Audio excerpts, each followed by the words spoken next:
इस वीडियो में हम देखेंगे ऑपरेशन रिसर्च में एक मेथड है ग्राफिकल मेथड। ग्राफिकल मेथड का यूज़ करके हम किसी प्रॉब्लम का सॉल्यूशन कैसे निकाल सकते हैं, कैसे उस प्रॉब्लम को सॉल्व कर सकते हैं। और आगे ऑपरेशन रिसर्च के और भी टॉपिक्स के ऊपर वीडियोस आने वाली हैं, तो इस चैनल को जल्दी सब्सक्राइब कर लीजिए ताकि आप वो वीडियोस मिस ना करें।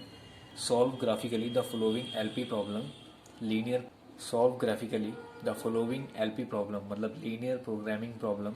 मैक्स यहाँ पे हमें दे रखा है maximize z is equal to nx1 plus 3x2। ये मैक्सिमाइज आपको दे रखा होगा क्वेश्चन में ही। सब्जेक्ट टू, ये हमारी इक्वेशन दे रखी है। इक्वेशन 1 है 2x1 plus 3x2 less than equal to 13। Equation 2 है हमारी 2x1 plus x2 less than equal to 5। और ये हमें दे रखा है x1 x2 greater than equal to 0। z is equal to 9x1 plus 3x2 subject to constraints x1 plus 3x2 less than equal to 13, then 2x1 plus x2 less than equal to 5, then x1 comma x2 greater than equal to 0। अब हम equation 1 लेंगे, इसे हम equation 1 मान लेते हैं और इसे हम इक्वेशन 2 मान लेते हैं। अब हम इक्वेशन 1 लेते हैं और उसके लिए एक टेबल बनाएंगे। For equation 1 2x1 plus 3x2, यहाँ से लेस देन इक्वल टू का साइन हटा के इक्वल टू लगा देंगे। इनइक्वालिटी का साइन हटा के इक्वलिटी का साइन लगा के इज इक्वल टू 13। देन इसकी टेबल बनाएंगे।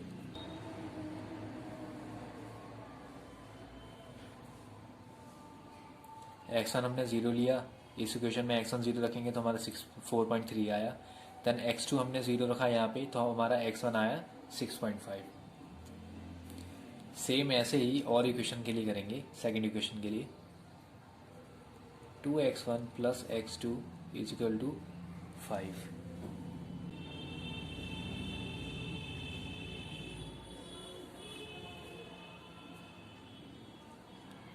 इसके लिए भी हम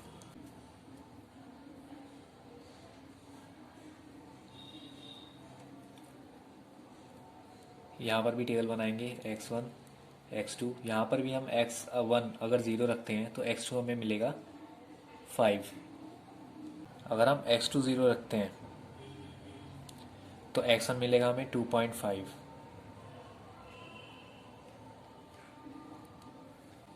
x1 हमने यहाँ 0 रखा तो हमें मिला x2 इक्वल टू 5। फिर हमने x2 0 रखा तो हमें मिला x1 2.5। अब इसे लेके हमें एक ग्राफ प्लॉट करेंगे।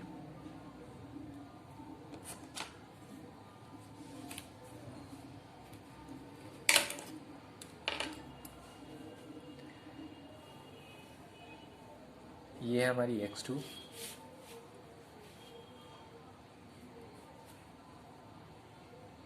ये है हमारी x1।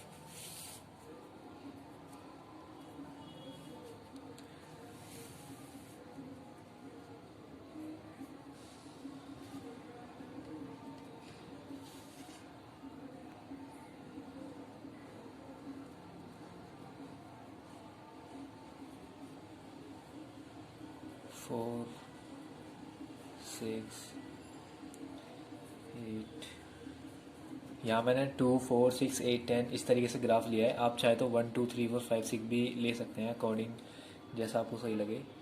2 4 6 8 10। ये हमारी x1 है, ये हमारा x2, ये 0 हो गया। यहाँ हमारा ओरिजिन आपको पता है 0 0 ही रहता है ओरिजिन। तो अब सबसे पहले हम इक्वेशन 1 देखते हैं। हमारी जो इक्वेशन 1 की जो टेबल है, उस इक्वेशन 1 की टेबल में हमें x1 दे रखा है हमारा 0 और x2 4.3। तो अगर हम ये देखेंगे तो ये 4 और 5 के 6 के बीच में पड़ता है, तो हमारा ऑलमोस्ट इस इधर पड़ेगा।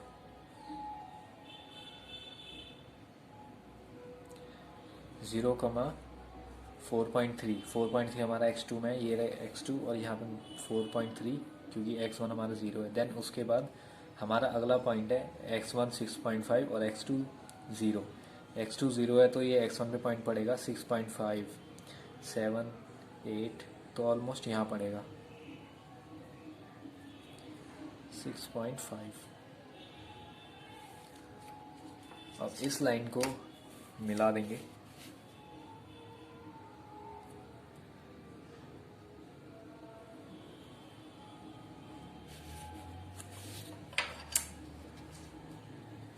हमारा जो साइन होगा इस इक्वेशन का अगर लेस देन है तो हमें ओरिजिन की तरफ शेड करना है, और जैसे ही अगर हमारा जो साइन होगा वो ग्रेटर देन होगा तो हमें ओरिजिन के अगेंस्ट शेड करना है। मतलब अगर लेस देन है तो इस साइड में शेड करेंगे ओरिजिन की तरफ ऐसे, और अगर ग्रेटर देन है तो इसके अगेंस्ट शेड करेंगे यानी इस तरफ ऐसे। अब इसके अगर अंदर हम ऐसे शेड करते हैं, ये हमारी शेड हो गई। देन उसके बाद अब हम इक्वेशन 2 देखते हैं। इक्वेशन 2 का जो हमारा पॉइंट है वो है x0, x2 5, x1 0, x2 है 5, तो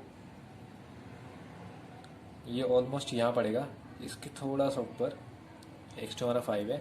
अब हम टेबल में दोबारा देखेंगे तो यहाँ है हमारा x2 0, x1 है 2.5, तो ये हमारा पड़ेगा ऑलमोस्ट, यहाँ पे 3 है, यहाँ पे 2.5। ये हमारी इक्वेशन 2। अब हम इन दोनों पॉइंट्स को अगर मिला देते हैं,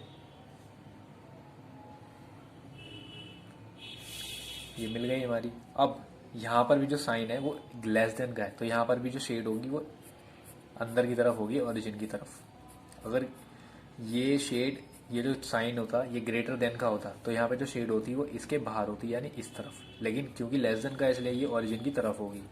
और यहाँ पर हमें कॉमन रीजन मिल गया। इस इक्वेशन का जो रीजन है वो यहाँ पर शेड हो रहा है, यहाँ पर भी शेड हो रहा है, प्लस इस इक्वेशन की लाइन का जो रीजन है वो भी। तो ये दोनों लाइन का कॉमन रीजन ये हो गया। तो अब हम इसे ले लेते हैं पॉइंट ए, ये इंटरसेक्ट हो रहा है यहाँ पे पॉइंट बी, इसे मान लिया पॉइंट सी, और इसे मान लिया डी। ये हमारा ओरिजिन है, इसे ओ मान लेते हैं, ए बी सी डी। अब हम सबसे पहले पॉइंट ऑफ इंटरसेक्शन निकालेंगे यहाँ पे। इन दोनों लाइन को हम सब्ट्रैक्ट कर देंगे। निकालते हैं आगे।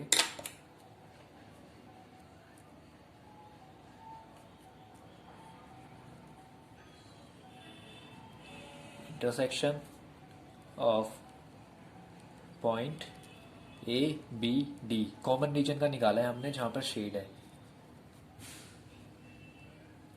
Intersection of point A B and D, इन दोनों लाइंस को लेंगे क्योंकि इन दोनों लाइंस का ही इंटरसेक्ट हो रहा है। तो 2x1 plus 3x2 is equal to 13, 2x1 plus x2 is equal to 5। अब इन्हें सब्ट्रैक्ट कर देंगे दोनों को, तो हमें मिलेगा 2x2 is equal to 8, x2 is equal to 4। अब हम इस इक्वेशन को दोनों में से किसी भी इक्वेशन में डाल देंगे तो हमारा x1 आ जाएगा। हम यहाँ पे x1 में डायरेक्ट लिख देता हूँ, x1 इज इक्वल टू 1/2। ये हमारा x1 आ गया। हमें मैक्सिमाइजेशन निकालना है। यहाँ पे हमें मैक्सिमाइजेशन हमें क्वेश्चन में दे रखा है, मैक्सिमाइज इक्वेशन दे रखी है z equal to nx1 plus 3x2। अब यहाँ पर हम देखेंगे हमारा जो कॉमन रीजन है उसका निकालना है हमें।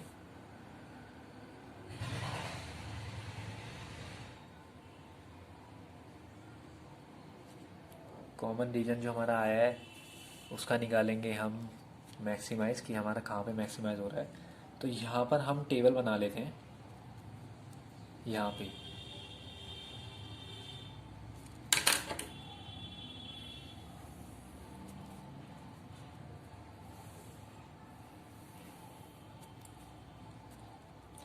यहाँ पर आ जाएंगे हमारे पॉइंट्स x1, x2। देन उसके बाद यहाँ आ जाएगा हमारा मैक्सिमाइजेशन z की इक्वेशन है हमारी 9x1 प्लस 3x2।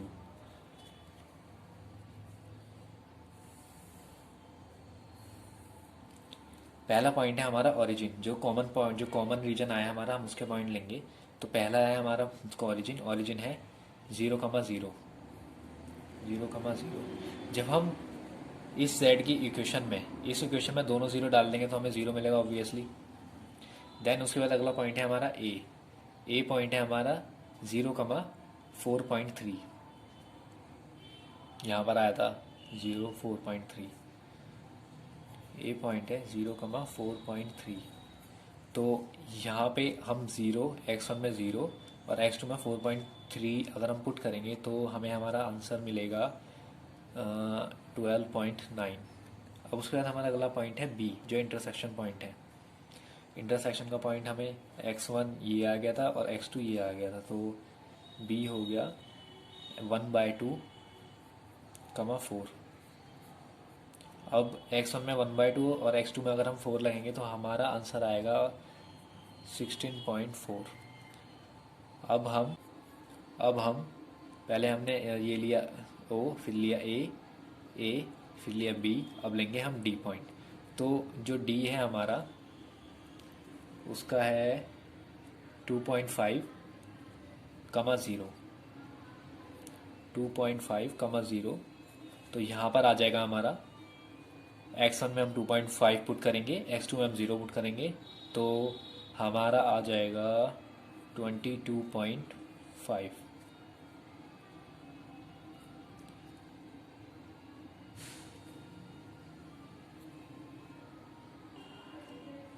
तो हमारी जो मैक्सिमाइज वैल्यू आ रही है वो आ रही है डी पे 22.5 पे।